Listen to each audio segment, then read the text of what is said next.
এতদিন জাতীয় পরিচয়পত্র, ড্রাইভিং লাইসেন্স, জন্ম নিবন্ধন সনদ ও পাসপোর্ট দিয়ে সর্বোচ্চ ১৫টি মোবাইল সিম কেনার সুযোগ পেতেন একজন গ্রাহক।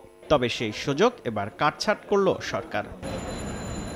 বর্তমানে প্রতি মাসে গড়ে প্রায় ৫০ লাখ সিম বিক্রি করে ৪ মোবাইল অপারেটর, যা পর্যালোচনা করে বিটিআরসি বলছে একদিনে একই গ্রাহক ২-এর অধিক সিম নিবন্ধন করেছেন, যা অস্বাভাবিক। আবার ১৫টি সিম আছে এমন গ্রাহক একসঙ্গে ৫ থেকে ৬টির বেশি সচল রাখেন না। সব মিলিয়ে একজন গ্রাহকের বিপরীতে সিম সংখ্যা ১৫ থেকে ১০টিতে নামানোর নির্দেশ দিয়েছে বিটিআরসি। এটা দ্রুতই বাস্তবায়ন হয়ে যাবে।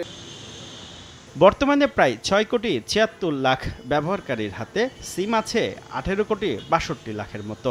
নতুন সিদ্ধান্তে মিশ্র প্রতিক্রিয়া গ্রাহকদের মধ্যে। সিমের কারণে অপরাধ বেড়ে যাচ্ছে। প্রতারণা করবে, সে 10টা হোক 15টা হোক সব দিক দিয়ে করতে পারবে। কারণ একটা ফ্যামিলিতে 10টা সিম যথেষ্ট, 10টা নাম্বার ব্যবহার করবে। সরকারি সিদ্ধান্ত বাস্তবায়নে ২৬ লাখ গ্রাহকের ৬৭ লাখ সিম বন্ধ হবে।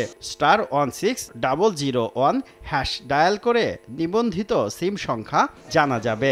থাকছে গ্রাহক সেবা কেন্দ্রের সহযোগিতাও। ৩০ অক্টোবর পর্যন্ত পছন্দমতো সিম বন্ধ করার সুযোগ পাবেন গ্রাহকরা।